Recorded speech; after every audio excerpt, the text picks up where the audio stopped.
오늘 배울 파트는 문장이란 파트입니다. 고등학교 1학년에서 문장이라는 파트가 나오면 높임표야, 피동, 주동, 사동과 같은 어려운 것들이 굉장히 많이 나오는데 그 도입부가 문장이 되고 문장을 알려면 품사라고 하는 중학교 1학년 또는 단어 파트에서 배웠던 것들까지 학습이 되어야 되기 때문에 그 부분까지 간략히 보면서 문장을 진행을 할 겁니다.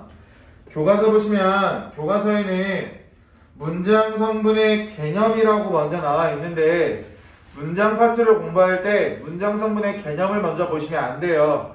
문장이 무엇인지를 먼저 보고 접근하셔야 되기 때문에 칠판 보시면 문장이 무엇인지 문장의 개념을 적어놨는데요. 문장의 개념은 우리가 통으로 암기하는 건 불가능합니다. 외워야 될 게 너무 많기 때문에.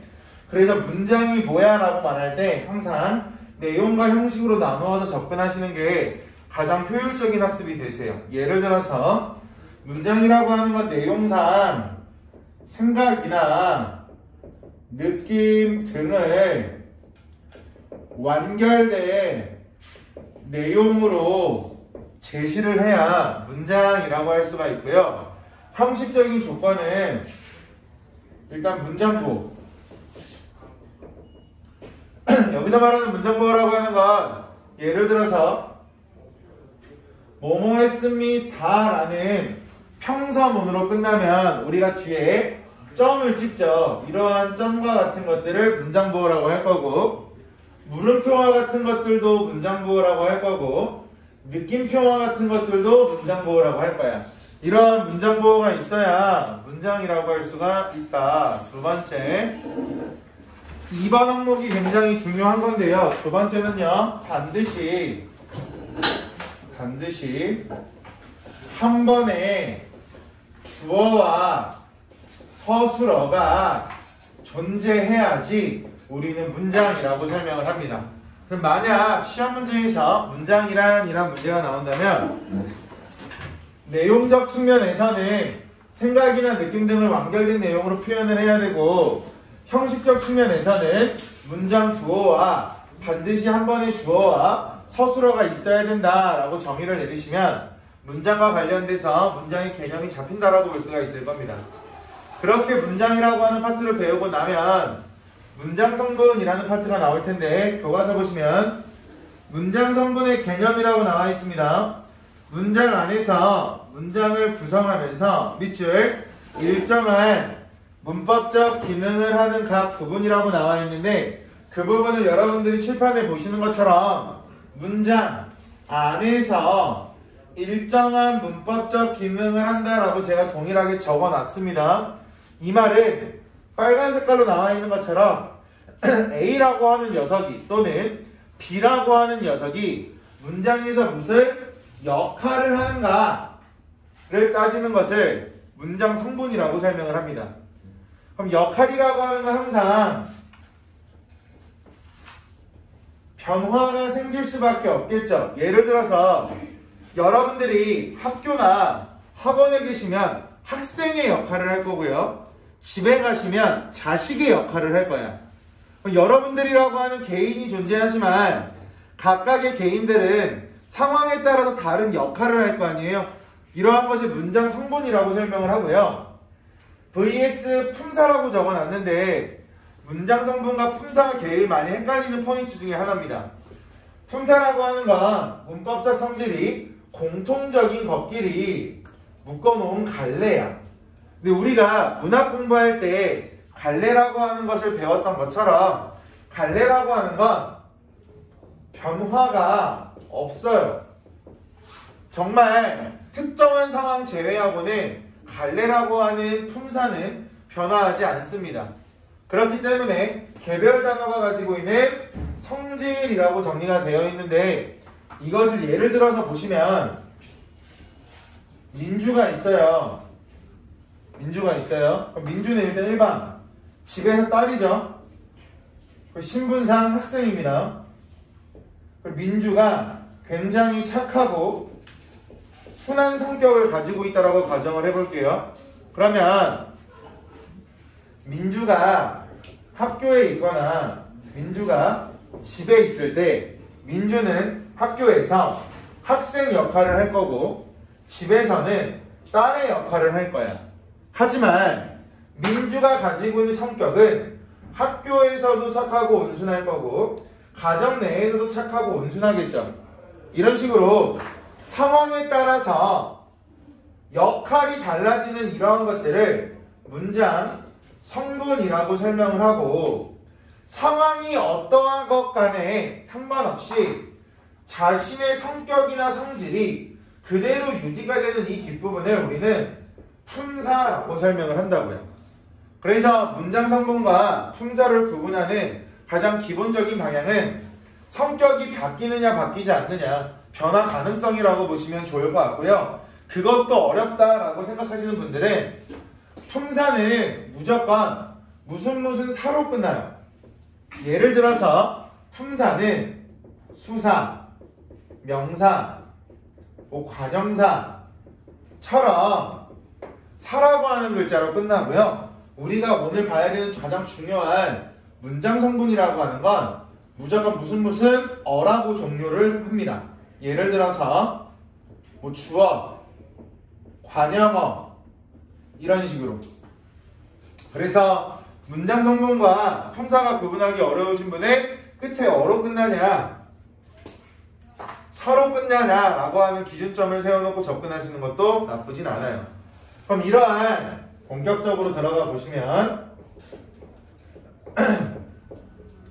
문장 성분의 유형, 같은 말, 종류에 대해서도 여러분들이 알고 계셔야 되는데 크게 세 가지 종류가 있어요. 첫 번째 주성분, 두 번째 부속성분, 세 번째 독립성분.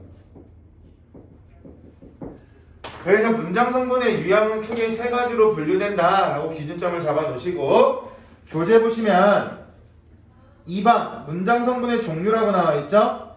문장 성분은 1번 밑줄 문장에서 필수적으로 필요하다. 주성분이라고 하는 건 문장 내에서 골격이 된다. 같은 말, 뼈대를 형성한다. 또는 거기 나와 있는 것처럼 필수적으로 요구된다. 이런 것들이 다 주성분입니다. 없어서는 안 되는 것들. 그리고 얘를 뭐라고 하냐면 필수적 성분이라고도 설명을 해요. 없으면 안 되기 때문에. 반면에 뒤에 2번 밑 주성분을 꾸며준다. 주성분을 꾸며준다. 부속성분이라고 하는 건 위에 나와 있는 주성분을 수식하는 역할을 진행을 할 텐데 민주라는 말이 있어요. 착한 민주. 그럼 민주나 착한 민주나 착한이라는 두 글자가 없어도 민주라는 두 글자는 성립하기 때문에 부속성분에 나와 있는 착한과 같은 기능을 하는 것들은 있어도 그만 없어도 그만이기 때문에 얘를 뭐라고 하냐면 수의적 성분이라고 설명합니다. 수의적 성분. 결국 필수적 성분이라고 하는 건 생략이 불가능하다. 생략할 수가 없다. 반면에 수의적 성분은 생략이 가능하다. 생략이 가능하다. 그럼 주성분과 부속성분을 구분하는 포인트는 눈으로 보시는 것처럼 생략이 가능한지 불가능한지라고 잡아도 될 거고요. 문장 내에서 무슨 역할을 하는지를 가지고 설명해도 특이사항은 없을 거예요. 그런데 부속성분 중 일부는 필수적인 성분도 존재합니다. 필수적인 성분도 존재해요. 그래서 부속성분이라고 해서 싹 다 생략이 가능하다라고 말하면 틀려요. 얘는 정답을 미리 말씀을 드리면 부사어 중에 생략이 불가능한 필수적 부사어라는 녀석이 있어요. 그래서 모든 부속성분이 생략이 가능하다라고 말하면 틀린 문장이 되어버립니다. 기억하고 계시고 3번 교재 보시면 문장 성분과 직접적인 관련성이 없대요. 그럼 직접적인 관련성이 없다라고 하는 건 독립적으로 사용되고 있다라고 보시면 되고, 독립적으로 사용된다니까 얘도 마찬가지 생략이 가능한 수의적 성분이 되겠죠. 그래서 독립성분이 제일 쉬워요. 독립성분과 관련해서 미리 말씀을 드리면, 문장 성분은 어로 끝난다라고 했으니까 독립성분에 들어가는 것을 독립어라고 설명을 합니다. 그 독립어는 일반적으로 뭐가 있냐면 감탄사, 우와, 와 이런 것들 있죠. 그리고 체험 플러스 혹격조사라는 말이 나올 텐데 정리합니다. 여기서 말하는 격이라고 하는 글자는 앞으로 어떻게 이해할 거냐면 자격을 부여하는 이라고 해석할 거야. 자격을 부여하는 명칭 통일. 외울 게 너무 많으니까 명칭을 일어납시다. 독립성분은요, 페이지 오른쪽 50쪽에 나와요. 하단 부분에. 독립성분이 가장 간단하니까 그거 먼저 설명하는 거야. 여기서 호라고 하는 글자는 부르다예요. 부르다. 그러면 혹격조사라는 말은 부르는 자격을 부여해주는 조사를 혹격조사라고 할 거야. 됐어요? 여기서 말하는 체험이라고 하는 거 우리가 알고 있는 뭐가 있냐면 명사, 사람 이름 명사라고 하죠. 민주, 사람 이름이니까 얘도 명사입니다. 반면에 대명사, 대명사라고 하는 건 명사를 대신하는 거야. 예를 들어서 민주한테 그녀라는 말을 사용하면 그게 대명사가 되겠죠. 마지막 숫자를 나타내는 수사, 이런 것들이 체험에 들어가는 것들인데 어떤 거냐면 이런 거죠. 민중아라고 한다면 여기 나와 있는 민중이라고 하는 건 이름이니까 체연이 되겠죠. 여기 나와 있는 이 아라고 하는 게 체연이 마치 누군가를 부를 수 있는 자격을 부여해주는 혹격조사라고요. 이런 경우에 우리는 뭐라고 한다? 독립어라고 한다. 독립어는 이것만 알고 계시면 돼요. 이 이상이 없습니다. 그리고 얘만 간단히 끝나기 때문에 여기서 끝낼 거고요. 주성분부터 갈게요. 주성분의 종류는 크게 4가지가 있어요.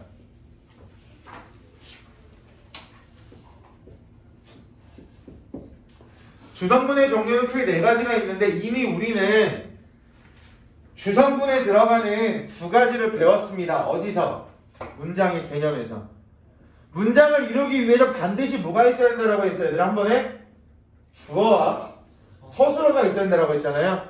그래서 주성분에 들어가는 첫 번째 주어, 두 번째 서술어. 문장을 이루는 데 있어서 주어와 서술어가 반드시 있어야 된다라고 했으니까 얘가 주성분에 들어간다라고 하는 건 이미 외웠다고. 얘를 그대로 적용시키시면 됩니다. 교재 보실게요. 주성분, 동작이나 성질, 상태의 밑줄, 주체. 주체가 되는 문장 성분인데 누가, 무엇이라고 가로쳐 보세요. 누가라고 하는 부분에 가 밑줄, 무엇이의 이 밑줄, 거기 나와 있는 이와 가를 우리가 뭐라고 하냐면 주격조사라고 합니다. 주격조사. 이와 가를 주격조사라고 하죠. 얘들아 착각하지 마. 은는이가 주격조사가 아니야. 은는이라고 하는 건 보조사입니다.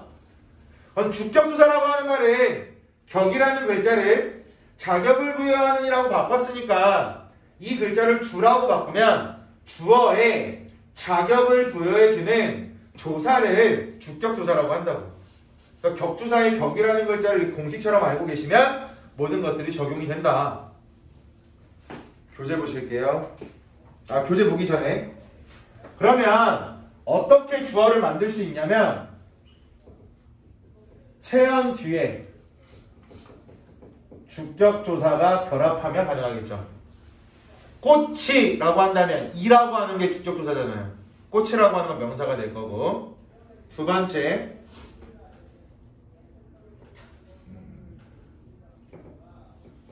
체연의 역할을 하는 구나 절이 사용되면서 주격조사가 결합됐을 때 크게 성립할 수가 있는데, 주격조사라고 하는 건 아까 말씀드렸던 이와 가가 있고요. 얘들아, 우리 누군가 어른에게 표현할 때 주격조사 뭐 써요? 어른에게 깨야 깨서요? 깨서가 되겠죠. 깨서. 주격조사들은 이렇게 쓰일 수가 있고요. 그리고 경우에 따라서 주격조사가 생략된 자리에 도조사, 뭐 은과 는 같은 게 결합해서 주어의 역할을 할 수가 있습니다. 여기 나와 있는 내용은 여기에도 공통적으로 적용되는 내용이라고 보시면 됩니다. 그리고 얘는 뒤에 가면 혼문장, 견문장이라는 걸 배울 텐데 거기서 설명을 드릴 테니까 정리만 해놓으세요. 거기서 설명하는 거와 똑같은 부분이라. 교과서 보시면 저 서술어입니다. 주어의 동작이나 성질이나 상태를 풀이하는 기능을 하는 문장 성분을 서술어라고 한대요. 아래 보시면 어찌하다라고 나오죠? 어찌하다는 애들아, 동사라고 하는 건 움직임이 드러나는 것을 말하죠. 과정이나 달이 뜬다, 이것도 동사입니다. 떠오르는 과정이니까 이런 것들. 반면에 교재 보시면 어떠하다라고 나오죠? 어떠하다 2번, 얘는 형용사예요. 상태 이런 것들이죠. 여준이가 오늘따라 또 이쁘다, 더 이쁘다라고 한다면 좋아, 텐션 좀 살라고 이쁜 상태가 될 테니까 이런 것들이 형용사가 되겠죠. 세 번째, 무엇이다라고 나와 있는데 3번, 그 무엇이다라고 하는 건 얘들아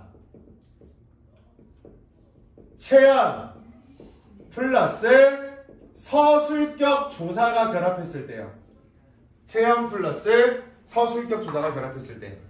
그러면 격이라는 글자는 자격을 부여하는 이라고 해석하자라고 했으니까 얘는 서술어에 자격을 부여해주는 조사를 서술격 조사라고 설명하겠죠. 그래서 서술어 자리에 올 수 있는 형태는 크게 세 가지가 있다. 정리해 놓으시고요. 그 다음 아래 보시면 목적어가 있어요. 마지막에 보어가 있는데요. 보어 먼저 할게요. 보어 먼저. 보어의 보라는 글자는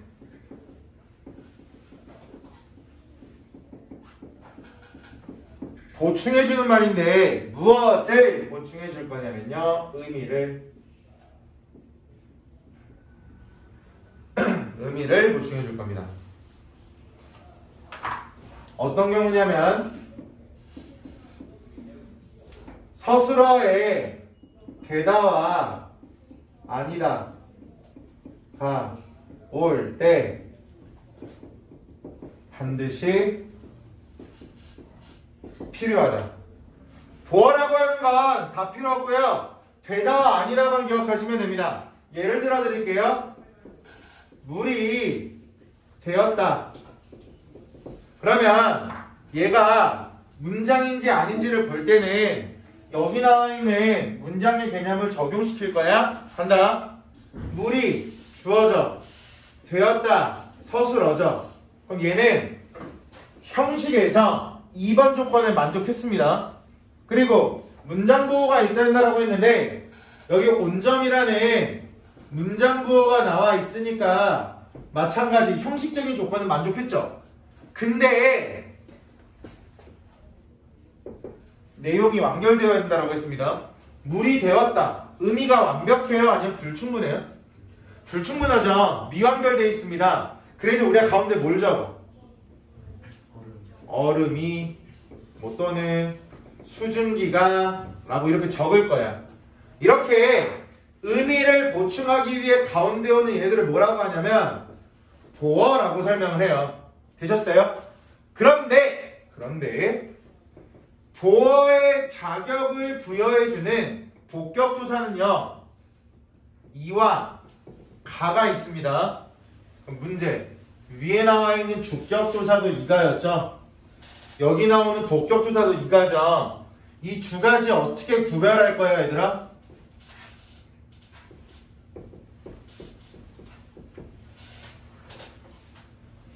쉽습니다. 보어는 반드시 뭐가 와야 돼, 얘들아?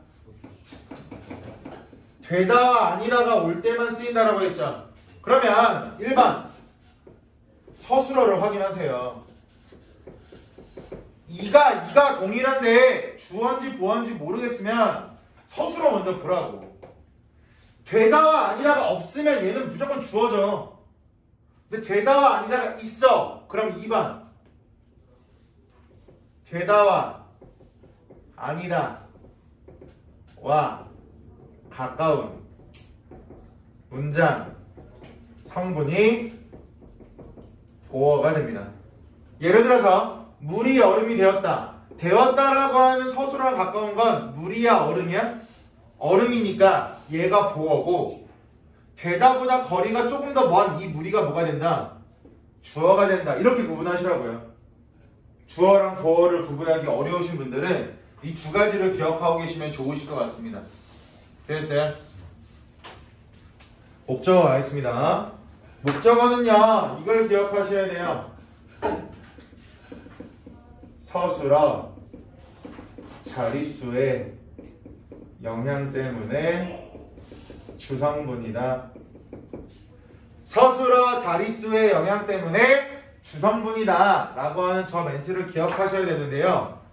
서술어 자릿수가 뭐냐면, 그러니까 종류만 일단 적어줄게. 한 자리 서술어, 두 자리 서술어, 세 자리 서술어라는 게 존재합니다. 국어에서는요. 그 내용이 뭔지는 여기다가 예를 들어 적을게요. 지울 거예요. 여기 적는 예는요.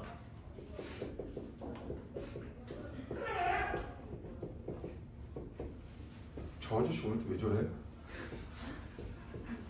야, 윤민주, 담임 관리 안 하냐? 이전 담임 관리? 저 아저씨 왜 저래?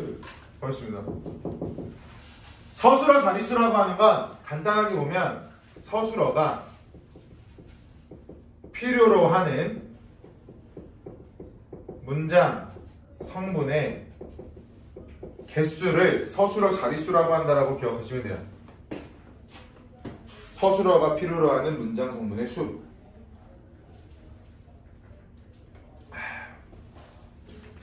눈이 와서 성동은 안 오는 거야? 눈이 와서 성동은 안 오는 거야? 넌 왜 잊었어? 저는 내려왔다 책을 읽고 잊지 마라. 가연이 눈사람 만들어 갔어? 가연이 눈사람 만들어 갔어? 아 그런가 봐요. 안 될 것 같은데. 아니에요. 차 막혀서 그럴걸요. 저도 경기도에서 넘어왔는데. 제주도 사람. 네. 그런 편. 그럼 인정. 근데 빈손으로 오면 인정하지 않을까? 말자. 괜찮지. 현우는 여행 갔다고 했고, 현우는 성진이 맞죠? 늦으면은 민중이 씨랑 연락해. 나 내가 좀 알고 있게. 그러니까 민중이 조금이라도 늦으면 연락을 하거든 일단. 이해 왔어? 그러니까 적어도 어느 정도 알고 있어야 돼. 이해 왔어?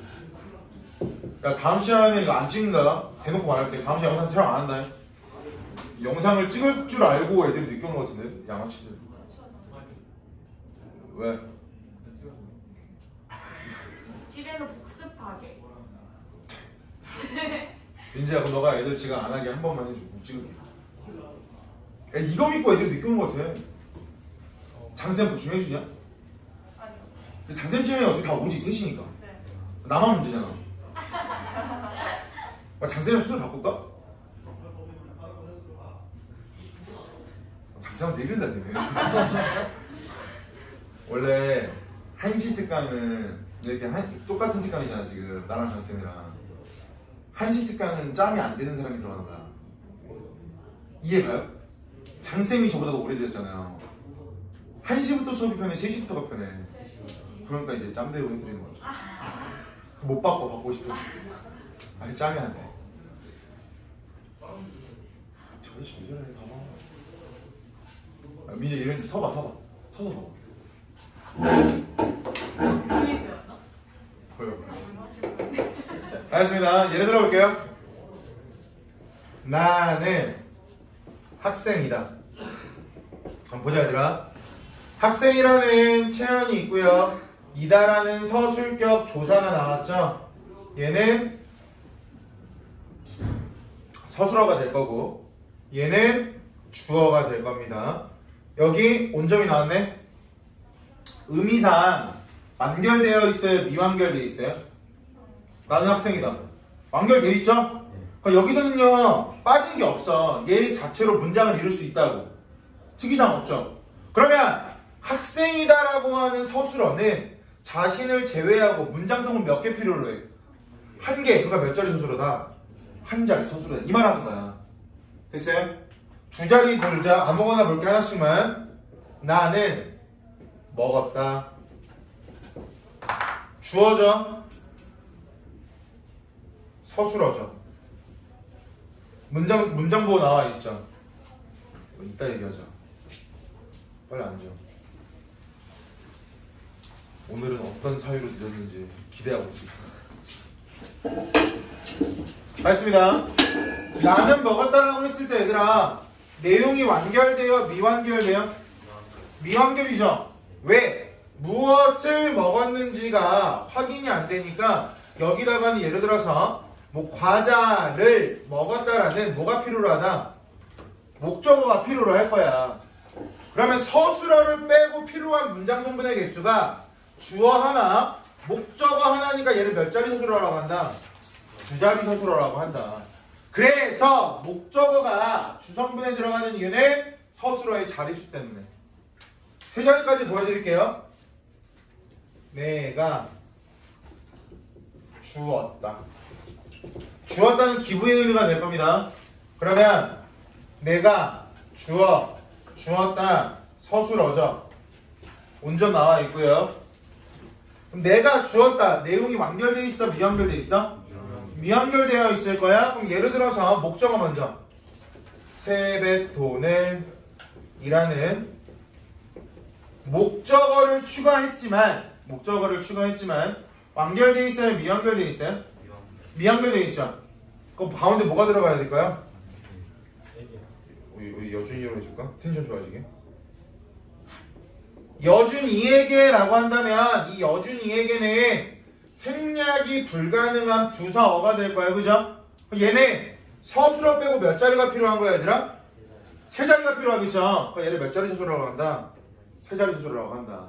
제가 지금 부사어를 꺼냈는데 얘들아 그러니까 여기서는 여준이에게라는 부사어가 생략이 가능할까요? 불가능할까요? 불가능해요. 얘는 반드시 있어야 된다고. 그죠? 그래 얘를 뭐라고 한다? 아까 말했던 필수적인 성분, 필수적 부사어라고 한다. 그래서 부속 성분이라고 해서 전부 다 생략이 가능하다야 불가능하다야? 불가능하다. 부속 성분이라고 해서 싹 다 생략이 가능한 것은 아니다라고 기억하고 계시면 됩니다. 뭐 때문에? 서술어 자릿수에 영향을 받는 저러한 부사어들 때문에. 이렇게 보시면 서술어 자릿수 공부할 수 있고요. 목적어가 왜 기성분인지 사이즈 잡히시고요. 부속 성분 중에 왜 부사어는 일부는 필수적인 성분에 들어가는지까지. 이 개념을 알고 있으면 하나, 둘, 세 개를 잡는다고. 그래서 이 개념이 굉장히 중요합니다. 아시겠죠? 이거 지울게요.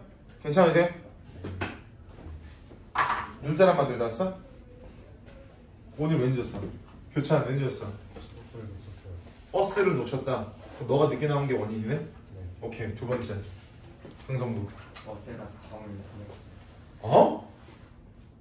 버스에다 가방을 놓고 내렸다고? 너 어째 가방 어디 있어? 그럼 어떻게 버스를 기어가 잡았어? 다음 버스 타고 잡아도 못 잡죠. 다른 뒤에 버스에 타고.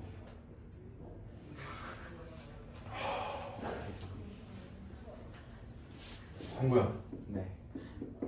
예비 중1이니? 아니 나 가방을 버스에 놓고 내렸다라고 하는 걸 최근에 예비중학교 1학년가 이제 초6이죠.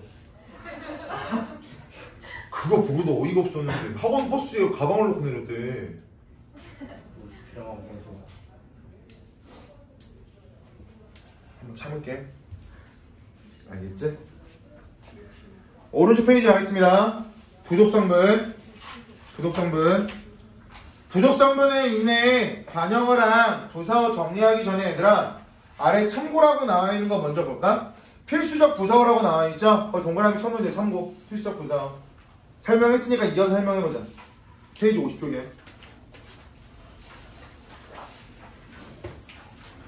필수적 부사어 볼게요. 문장에서 꼭 필요로 하는 부사어 빗줄 서술어의 성격에 따라 결정된다. 서술어의 성격에 따라 결정된다. 같은 말 서술어 자릿수. 같은 말 서술어 자릿수. 그 말이 바로 서술어 자릿수야.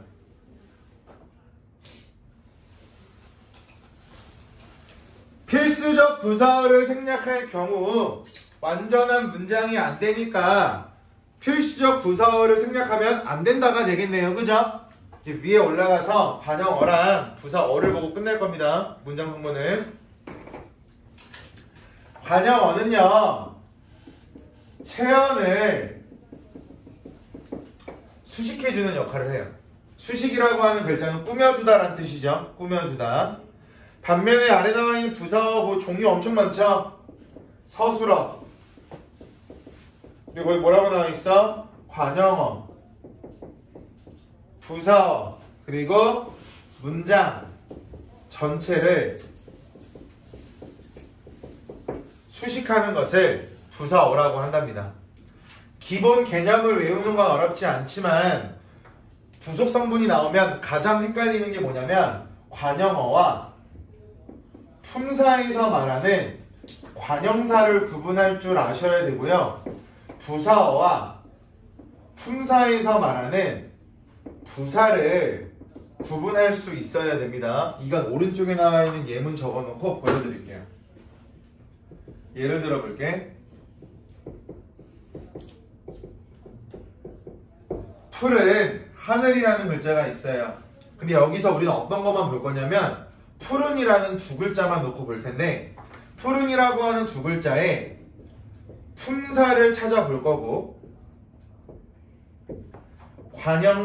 문장 성분을 분류를 해보도록 하겠습니다. 여기까지 있어요? 지금 우리가 뭐만 보자고? 푸른만 보자고. 일단 뒤에 나와 있는 하늘이라고 하는 건 체언이죠. 명사니까요. 그런데 하늘은 하늘인데 무슨 하늘이래 얘들아?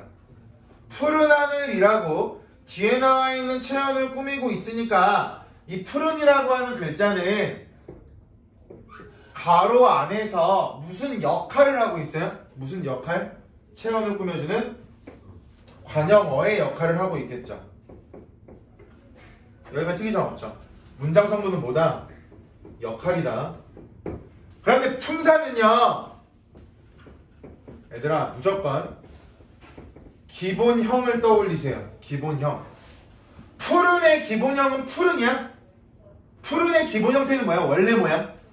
푸르다. 그럼 얘들아 다라고 끝났으니까 얘는 품사가 용언이 될 거고 푸른 상태를 말하니까 뭐가 돼? 형용사가 되겠죠. 이런 식으로 품사와 문장 성분에 일치하지 않을 수도 있고요. 일치할 수도 있다고요. 되셨어요? 예를 들어 딴 걸 볼까요? 이건 여러분들이 한번 해보세요. 예문 하나 만들어 드릴 테니까 시간 드리고. 푸르게 피어있는 꽃.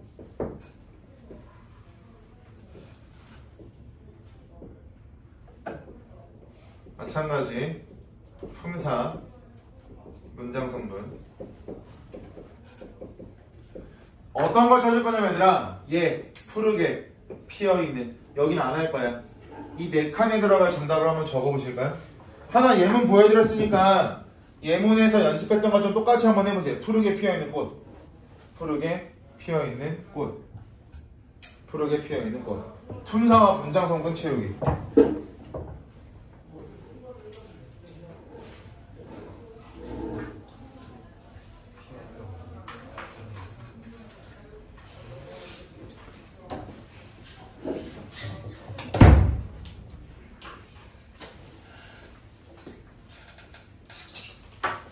정답은 버스 타다가 책 놓고 가방 놓고 내린 사람이 합시다. 근데 피다랑 있다랑 아 그런데? 오 맞네. 뭐라고 할까? 핀으로 바꿀게요. 복합용언이니까 하나 더 쪼개야 되네. 핀으로 바꿀게요. 핀이나 피어 있는 이나. 어우 성구 날카롭네.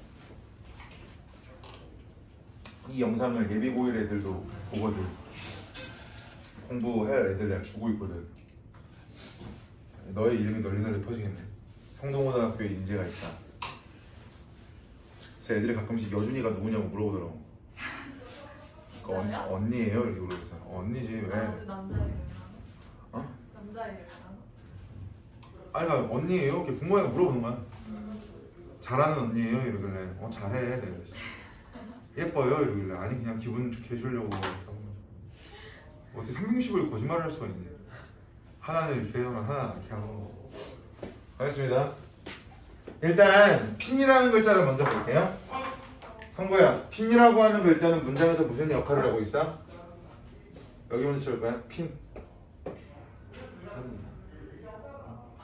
문장 정리요? 여기를 먼저 채울 거야? 친절하게 동그라미까지 쳐드릴게요. 어떤 역할을 하고 있어요? 가 아닌데 아니네. 교찬아, 꽃이라고 하는 건 체언이죠? 교찬, 핀이라고 하는 게 무슨 역할을 하고 있어? 문장 성분? 어? 관여모. 문장 성분은요, 어로 끝나고요. 품사는 사로 끝납니다. 늦지 마세요. 그러니까 사사 이러고 있지 문장 성분만 하고 있는데. 성재, 정답은?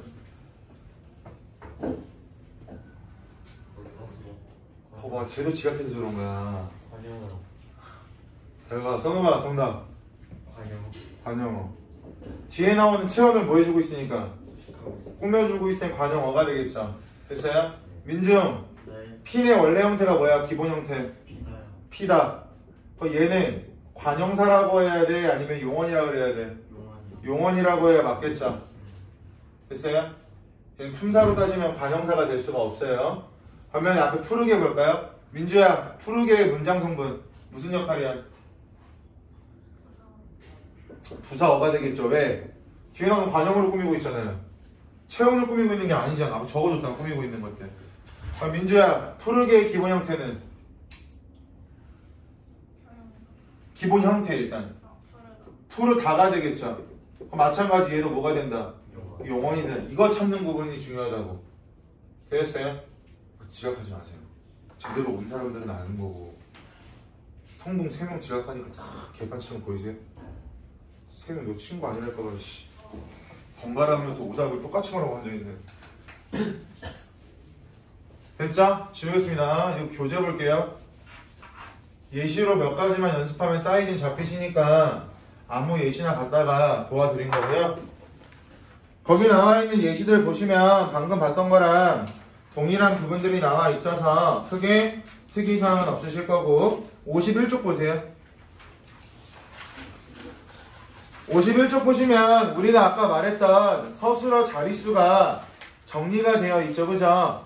아까 필기로 봐도 되고요. 여기 나와 있는 설명을 읽으셔도 됩니다. 하지만 간단한 거, 서술어가 필요로 하는 문장 성분의 개수에 따라서 한 자리, 두 자리, 세 자리로 나뉜다고만 인지하시면 돼요. 되셨나요? 그래서 복잡하거나 어려운 부분은 아니니까 여기를 읽어보시면 우리가 봤던 것들이 보일 거고, 두 자리 서술어랑 세 자리 서술어 잠깐 보시면 두 자리 서술어의 니은 필수적 부사어 밑줄. 필수적 부사어는 생략이 가능하다야 불가능하다야?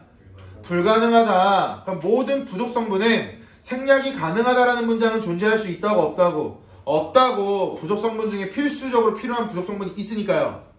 세 자리 서술어 보세요. 밑줄 필수적 부사어. 계속 필수적 부사어라는 개념이 맞물려서 나오고 있으니까 그 부분까지 캐치해서 알고 계시면 여기까지가 문장 성분과 관련된 내용이 됩니다.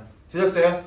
그러면 그 다음 시간에 쉬었다가 문장의 짜임에 나와 있는 혼문장과 견문장을 들어갈 거야. 그래서 아마 오늘은 혼문장과 견문장까지 하고 나면 끝날 거고 다음 주에 설 전에 높임 표현이랑 부정 표현들 있죠? 거길 나갈 겁니다. 되셨죠?